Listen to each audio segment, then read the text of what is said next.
Hi friends, ಅಮ್ಮನ ಕೈ ರುಚಿಗೆ ಸ್ವಾಗತ. ಪೆಸರಟ್ಟು ಮಾಡೋದು ಹೇಗೆ ಅಂತ ನೋಡೋಣ.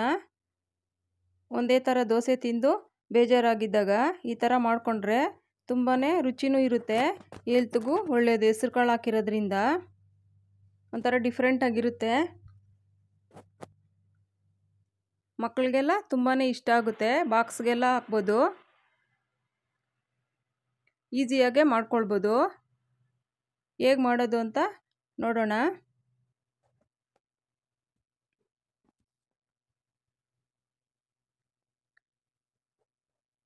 ನೋಡಿ, ಇಲ್ಲಿ ಹೆಸ್ರು ಕಾಳು 1 ಕಪ್ ತೊಗೊಂಡಿದ್ದೀನಿ ನಾನು. 1 ಕಪ್ಪಲ್ಲಿ ಇಬ್ಬರಿಗೆ ಆರಾಮ್ಸೆ ಒಂದು ಟಿಫನ್ಗೆ ಆಗುತ್ತೆ. ನೋಡಿ, 1 ಕಪ್ಪು ಹೆಸ್ರು ಕಾಳು ಅಂದರೆ ಅದೇ ಕಪ್ಪಲ್ಲಿ ಒಂದು 1/4 ಕಪ್ಪಷ್ಟು ಅಕ್ಕಿ ತೊಗೊಂಡಿದ್ದೀನಿ. ಅಂದರೆ ಕ್ರಿಸ್ಪಿಯಾಗಿ ಚೆನ್ನಾಗಿ ಬರುತ್ತೆ. ಈಗ ನೀರು ಹಾಕಿ 2-3 ಬಾರಿ ಚೆನ್ನಾಗಿ ತೊಳ್ಕೊಳ್ಬೇಕು.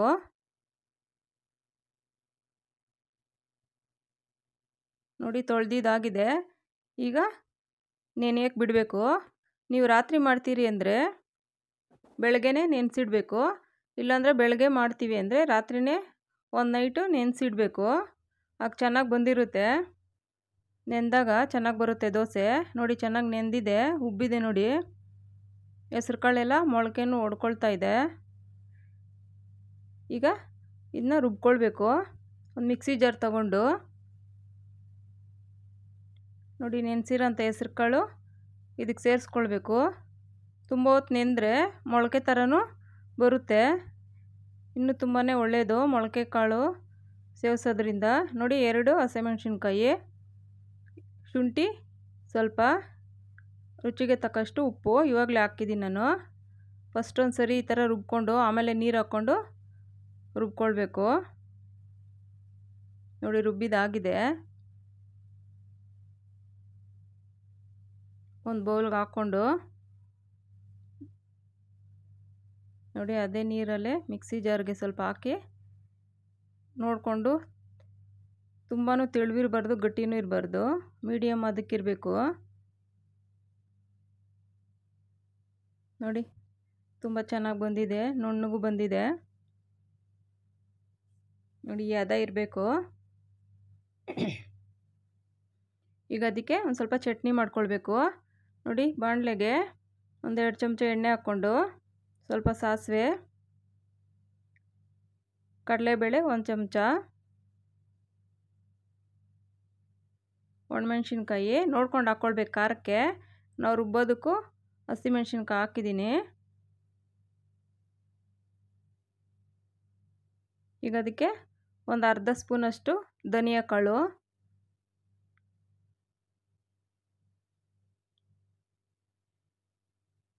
ಶುಂಠಿ. ಇದಕ್ಕೆ ಶುಂಠಿ ಸ್ವಲ್ಪ ಜಾಸ್ತಿನೇ ಹಾಕ್ಕೊಳ್ಬೇಕು. ಸ್ವಲ್ಪ ಫ್ಲೇವರ್ ಕೆಲವರು ಇಷ್ಟಪಡಲ್ಲ ಅಂದರೆ ಸ್ವಲ್ಪ ಕಡಿಮೆನೇ ಹಾಕ್ಕೊಳ್ಳಿ. ಇದು ಶುಂಠಿ ಚಟ್ನಿನೇ ಚೆನ್ನಾಗಿರುತ್ತೆ. ಮತ್ತು 1 ಈರುಳ್ಳಿ, ಈ ಥರ ಕಟ್ ಮಾಡ್ಕೊಂಡಿರೋಂಥ ಈರುಳ್ಳಿ. ತುಂಬಾ ರುಚಿ ಇರುತ್ತೆ. ಯಾವಾಗಲೂ ಒಂದೇ ಥರ ಚಟ್ನಿ ತಿನ್ನೋದಕ್ಕಿಂತ ಈ ಥರ ಮಾಡಿಕೊಂಡ್ರೆ. ನೋಡಿ, ಸ್ವಲ್ಪ ಕಾಯಿ ಸಣ್ಣದಾಗಿ ಕಟ್ ಮಾಡಿರೋಂಥದ್ದು, ಜಾಸ್ತಿ ಹಾಕ್ಬಾರ್ದು.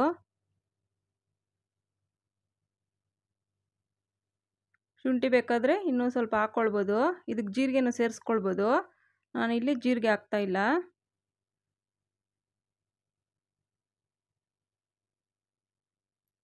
ಈಗ ಅದಕ್ಕೆ ಕೊತ್ತಂಬರಿ ಸೊಪ್ಪು ಸ್ವಲ್ಪ, ರುಚಿಗೆ ತಕ್ಕಷ್ಟು ಉಪ್ಪು.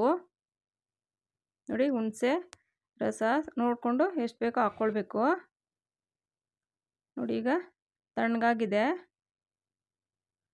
ರುಬ್ಕೊಳ್ಬೇಕು. ತುಂಬಾ ರುಚಿ ಇರುತ್ತೆ ಈ ಥರ ಚಟ್ನಿ. ಒಂದೇ ಥರ ಚಟ್ನಿ ಮಾಡೋದಕ್ಕಿಂತ ಈ ದೋಸೆಗೆಲ್ಲ ಶುಂಠಿ ಚಟ್ನಿನೇ ತುಂಬ ಚೆನ್ನಾಗಿರುತ್ತೆ. ನೋಡಿ, ತುಂಬ ಚೆನ್ನಾಗಾಗಿದೆ. ಟೇಸ್ಟು ಅಷ್ಟೇ ತುಂಬ ಚೆನ್ನಾಗಿದೆ. ನೋಡಿ, ಇಲ್ಲಿ 1 ಈರುಳ್ಳಿ ಸಣ್ಣದಾಗಿ ಕಟ್ ಮಾಡ್ಕೊಂಡಿದ್ದೀನಿ. ಸ್ವಲ್ಪ ಕ್ಯಾರೆಟ್ ತುರಿ ಈ ಥರ ತುರಿದಿಟ್ಕೊಂಡಿದ್ದೀನಿ. ಈಗ ಪೆಸರಟ್ಟು ಮಾಡೋದು ಹೇಗೆ ಅಂತ ನೋಡೋಣ.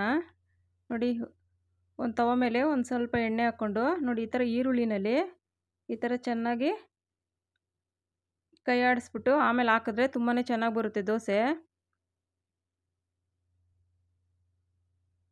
ತುಂಬಾ ಹೆಲ್ದಿ ಫುಡ್ಡು. ಯಾವಾಗಲೂ ರೈಸ್, ಅದು ಅಕ್ಕಿಯಿಂದ ಮಾಡಿರೋ ದೋಸೆ ಕೆಲವರು ಇಷ್ಟಪಡಲ್ಲ. ಆ ಥರದವ್ರಿಗೆ ಈ ಥರ ಮಾಡಿಕೊಂಡ್ರೆ ತುಂಬಾ ಹೆಲ್ದಿಯಾಗಿರುತ್ತೆ. ನೋಡಿ, ಸ್ವಲ್ಪ ಮೇಲೆ ಎಣ್ಣೆ ಹಾಕ್ಕೊಳ್ಬೇಕು.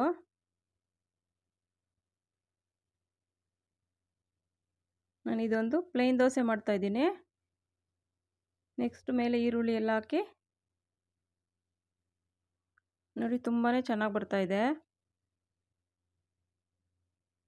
ನೋಡಿ ನೋಡಿ, ಇನ್ನೊಂದು ದೋಸೆ ಹಾಕ್ತೀನಿ.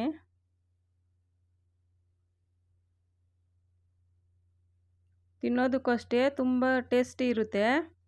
ಒಂದೆರಡು ಸರಿ ಈ ಥರ ಈರುಳ್ಳಿನಲ್ಲಿ ಮಾಡಿದ್ರೆ ಸಾಕು, ಪದೇ ಪದೇ ಏನು ಮಾಡೋಂಗಿಲ್ಲ. ಆ ಥರ ಈರುಳ್ಳಿನಲ್ಲಿ ಮಾಡಿದ್ರೆ ತುಂಬ ಕ್ರಿಸ್ಪಿಯಾಗಿ ಚೆನ್ನಾಗಿ ಬರುತ್ತೆ.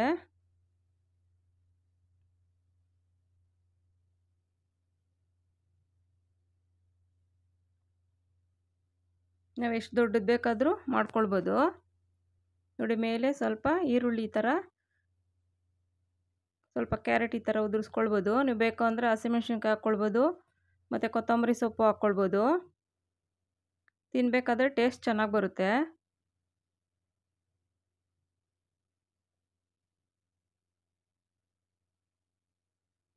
ನೋಡಿ,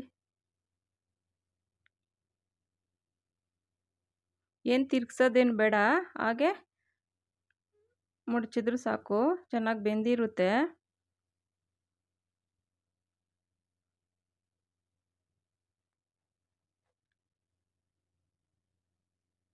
ಈ ಥರ ಈರುಳ್ಳಿನಲ್ಲಿ ಮಾಡೋದ್ರಿಂದ ದೋಸೆ ಆಗಲಿ ಏನೇ ಆಗಲಿ ತುಂಬಾ ಚೆನ್ನಾಗಿ ಬರುತ್ತೆ.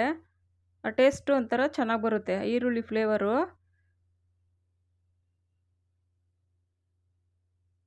ನಾವು ಎಷ್ಟು ದೊಡ್ಡ ಸೈಜ್ ಬೇಕಾದರೂ ಮಾಡ್ಕೊಳ್ಬೋದು.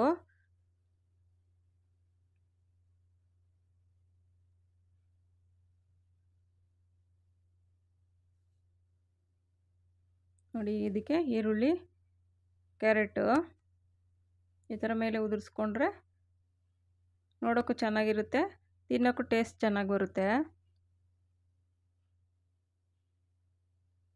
ಮೇಲೆ ಒಂದೆರಡು ಸ್ಪೂನಷ್ಟು ಎಣ್ಣೆ ಹಾಕ್ಕೊಳ್ಬೋದು. ಎಣ್ಣೆ ಹಾಕಿಲ್ಲ ಅಂದರೂ ಪರವಾಗಿಲ್ಲ, ನಡೆಯುತ್ತೆ. ಡಯಟಲ್ಲಿ ಇರೋರೆಲ್ಲ ಎಣ್ಣೆ ಬೇಡ ಅಂದ್ರೂ ಹಾಗೇ ಮಾಡ್ಬೋದು.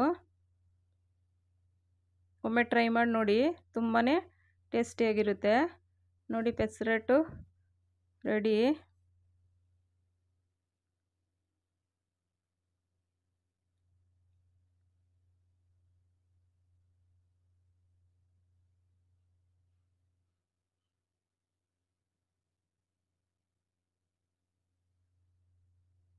ನೋಡಿ, ತುಂಬ ಚೆನ್ನಾಗಾಗಿದೆ, ತಿನ್ನೋಕ್ಕೂ ಅಷ್ಟೇ ಟೇಸ್ಟ್ ಇದೆ. ಒಮ್ಮೆ ಟ್ರೈ ಮಾಡಿ ನೋಡಿ.